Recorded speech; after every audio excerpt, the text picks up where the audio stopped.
Cook with Srujani. ನಾನಿವತ್ತು ನಿಮ್ಗೆ mixed veg ಪಲ್ಯ ತೋರಿಸ್ಕೊಡ್ತಾ ಇದ್ದೀನಿ. ಹೇಗ್ ಮಾಡೋದು ಅಂತ ನೋಡೋಣವಾ? ನಾನಿಲ್ಲಿ ತರಕಾರಿನ ತೊಳೆದು ಕಟ್ ಮಾಡಿಟ್ಕೊಂಡಿದ್ದೀನಿ. ಕ್ಯಾರೆಟ್ 1 ಕಪ್, ಆಲೂಗಡ್ಡೆ 1 ಕಪ್, ಸೋರೆಕಾಯಿ 1 ಕಪ್, ಜುಕಿನಿ ಒಂದು ದೊಡ್ಡ ಕಪ್ಪಲ್ಲಿ 1 ಕಪ್ ಆಗೋಷ್ಟು ತಗೊಂಡಿದ್ದೀನಿ. ಬೀನ್ಸ್ ಅರ್ಧ ಕಪ್, ಈರುಳ್ಳಿ 1 ಕಪ್ ಮತ್ತೆ ಟೊಮ್ಯಾಟೊ 1 ಕಪ್. ನಾನಿಲ್ಲಿ ಬ್ರಾಕ್ಲಿನ ಒಂದ್ ಸ್ವಲ್ಪ ಜಾಸ್ತಿನೇ ತಗೊಂಡಿದ್ದೀನಿ. ಪಲ್ಯದ ಪುಡಿ 2 ಸ್ಪೂನ್, ಅಚ್ಕಾರದ ಪುಡಿ 1 ಸ್ಪೂನ್, ಧನಿಯಾ ಪುಡಿ ಅರ್ಧ ಸ್ಪೂನ್, ಬೇಕಾದಷ್ಟು ಎಣ್ಣೆ, ಕರಿಬೇವು, ರುಚಿಗೆ ತಕ್ಕಷ್ಟು ಉಪ್ಪು, ಸಾಸಿವೆ, ಜೀರಿಗೆ, ಕಡಲೆಬೇಳೆ, ಉದ್ದಿನಬೇಳೆ, 1/4 ಸ್ಪೂನ್ ಅರಿಶಿನ ಪುಡಿ, ಕೊತ್ತಂಬರಿ ಸೊಪ್ಪು. ನಾನಿಲ್ಲಿ ಫಸ್ಟ್ ಬ್ರೋಕ್ಲಿನ ತೊಳೆದಿಟ್ಕೊಳ್ತಾ ಇದ್ದೀನಿ. ಕಾಯಿಸಿರೋ ನೀರಿಗೆ ಅರಿಶಿನ ಪುಡಿ 1/4 ಸ್ಪೂನ್ ಹಾಕಿ ಕಟ್ ಮಾಡಿಟ್ಕೊಂಡಿರೋ ಬ್ರೊಕೊಲಿ ಹಾಕ್ಕೊಂಡು ಒಂದು 5 ನಿಮಿಷ ಅದರಲ್ಲೇ ಬಿಡಬೇಕು. ಯಾಕಂದರೆ ಬ್ರಾಕ್ಲಿನಲ್ಲಿ ಸಣ್ಣ ಸಣ್ಣ ಹುಳ ಇರುತ್ತೆ. ಅದಕ್ಕೋಸ್ಕರ ಬಿಸಿನೀರಲ್ಲಿ ಹಾಕಿದ್ರೆ ಆ ಹುಳ ಎಲ್ಲ ಸತ್ತೋಗುತ್ತೆ. ಸ್ಟವ್ ಹಚ್ಚಿ ಸ್ಟವ್ನ ಲೋ ಫ್ಲೇಮ್ನಲ್ಲಿ ಇಟ್ಕೊಂಡು ಬಾಣಲಿ ಇಟ್ಟು ಒಂದು ಅರ್ಧ ಕಪ್ ಆಗೋಷ್ಟು ಎಣ್ಣೆ ಹಾಕ್ಕೊಳ್ಳಿ. ಎಣ್ಣೆ ಕಾದ್ಮೇಲೆ ಸಾಸಿವೆ ಜೀರಿಗೆ ಹಾಕಿ, ಸಾಸಿವೆ ಸಿಡಿದ್ಮೇಲೆ ಕಡಲೆಬೇಳೆ ಉದ್ದಿನಬೇಳೆ ಹಾಕ್ಕೊಂಡು ಅದು ಸ್ವಲ್ಪ ಕೆಂಪಗಾಗೋವರೆಗೂ ಕೈ ಆಡಿಸಿ.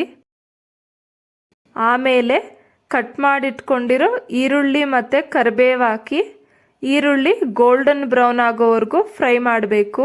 ಈ ಮಿಕ್ಸ್ಡ್ ವೆಜ್ ಪಲ್ಯನ ನೀವು ಬೇಕಿದ್ರೆ ಮನೆಯಲ್ಲಿ ಯಾವ ತರಕಾರಿ ಇರುತ್ತೋ ಆ ತರಕಾರಿನ ಹಾಕಿ ಮಾಡ್ಕೊಬೋದು. ಈ ಪಲ್ಯ ಚಪಾತಿ ಮತ್ತು ಪೂರಿಗೆ ಮಾತ್ರ ಅಲ್ಲದೆ ಅನ್ನ ಸಾರು ಮಾಡಿದಾಗೂ ಸೈಡ್ ಡಿಶ್ ಆಗಿ ತಿನ್ನೋದಕ್ಕೆ ತುಂಬಾ ಚೆನ್ನಾಗಿರುತ್ತೆ. ಈರುಳ್ಳಿ ಗೋಲ್ಡನ್ ಬ್ರೌನ್ ಆದಮೇಲೆ ಕಟ್ ಮಾಡಿಟ್ಕೊಂಡಿರೋ ಟೊಮೆಟೊ ಹಾಕಿ ರುಚಿಗೆ ತಕ್ಕಷ್ಟು ಉಪ್ಪು ಹಾಕ್ಕೊಳ್ಳಿ. ಟೊಮ್ಯಾಟೊ ಹಾಕಿದ್ಮೇಲೆ ಉಪ್ಪು ಹಾಕ್ಕೊಳ್ಳೋದ್ರಿಂದ ಟೊಮ್ಯಾಟೊ ಬೇಗ ಬೇಯುತ್ತೆ. ಟೊಮೆಟೊ ಬೆಂದಾದ್ಮೇಲೆ ಬೀನ್ಸ್ ಮತ್ತು ಬ್ರೊಕೊಲಿ ಹಾಕ್ಕೊಂಡು ಚೆನ್ನಾಗಿ ಮಿಕ್ಸ್ ಮಾಡಿ. ಮಿಕ್ಸ್ ಮಾಡ್ಕೊಂಡಾದ್ಮೇಲೆ ಪ್ಲೇಟ್ ಮುಚ್ಚಿ ಒಂದು 5 ನಿಮಿಷ ಮೀಡಿಯಂ ಫ್ಲೇಮ್ನಲ್ಲಿಟ್ಟು ಬೇಯಿಸ್ಕೊಬೇಕು. ಬ್ರೊಕೊಲಿ ಮತ್ತು ಬೀನ್ಸ್ ಚೆನ್ನಾಗಿ ಬೇಯಬೇಕು.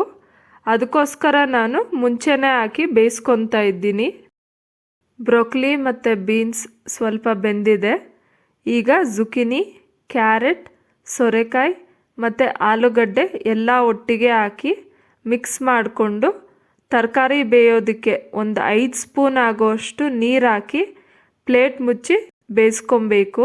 ಪ್ಲೇಟ್ ಮುಚ್ಚಿ ಬೇಯಿಸ್ಕೊಳ್ಳೋದ್ರಿಂದ ತರಕಾರಿ ಬೇಗ ಬೇಯುತ್ತೆ. ಈ ರೀತಿ ಎಲ್ಲ ವೆಜಿಟೇಬಲ್ಸ್ ಮಿಕ್ಸ್ ಮಾಡಿ ಪಲ್ಯ ಮಾಡೋದ್ರಿಂದ ಟೇಸ್ಟ್ ತುಂಬಾ ಚೆನ್ನಾಗಿರುತ್ತೆ. ಮತ್ತು ಈ ತರಕಾರಿ ಪಲ್ಯಕ್ಕೆ ಬೆಂಡೆಕಾಯಿ ಒಂದು ಬಿಟ್ಟು ಬೇರೆ ಯಾವ ತರಕಾರಿ ಆದರೂ ಹಾಕಿ ಮಾಡ್ಕೊಬೋದು.